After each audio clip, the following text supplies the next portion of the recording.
تبارك اسمك ربي ذو الجلال والإکرام۔ ڈیلی اپڈیٹ کے ناظرین السلام علیکم۔ میں آج دوستو آپ کو ایک ایسا وظیفہ بتانے والا ہوں جس کو کرنے سے اللہ تعالی بندے پر اتنا خوش ہو جاتا ہے، اتنا خوش ہو جاتا ہے کہ جیسے سمندر کا پانی ہے۔ اللہ فرماتا ہے اے میرے بندے، تو مانگ مجھ سے جو مانگنا چاہتا ہے میں تجھے ابھی عطا کروں گا، اور یہ طور تجھے وہی دوں گا جو مجھ سے تو مانگے گا۔ اللہ کے سوا کوئی رازق نہیں، کوئی خالق نہیں، کوئی مالک نہیں۔ میں گواہی دیتا ہوں محمد مصطفیٰ صلی اللہ علیہ وآلہ وسلم اللہ کے بندے اور رسول ہیں۔ میں نے جو اللہ سے مانگا اس وظیفے میں، اللہ نے مجھے عطا کیا۔ انشاءاللہ آپ کو بھی اس وظیفہ کرنے سے اللہ تعالی عطا کریں گے۔ ایاک نعبد و ایاک نستعین۔ تم اپنے پروردگار کی کون سی نعمت کو جھٹلاؤ گے؟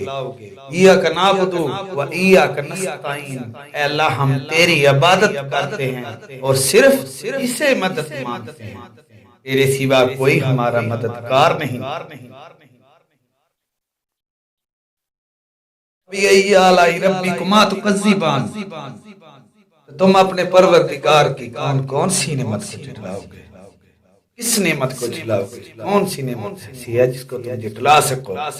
ہم کسی نعمت کو نہیں جھٹلا سکتے۔ ہمیں اولاد دی، بچے دیے، رزق دیا، کاروبار دیا، ہر چیز تو اللہ نے ہمیں دی ہے، پھر بھی ہم کہیں کہ ہمارے پاس کچھ نہیں ہے، یہ صرف ناشکری ہے۔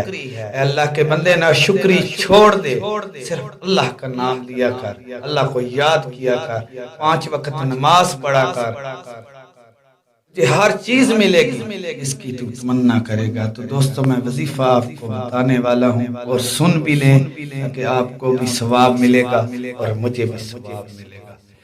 تبارک اسمک ربی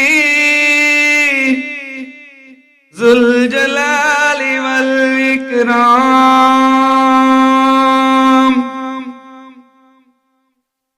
تبارک اسمک ربی ذو الجلال والاکرام۔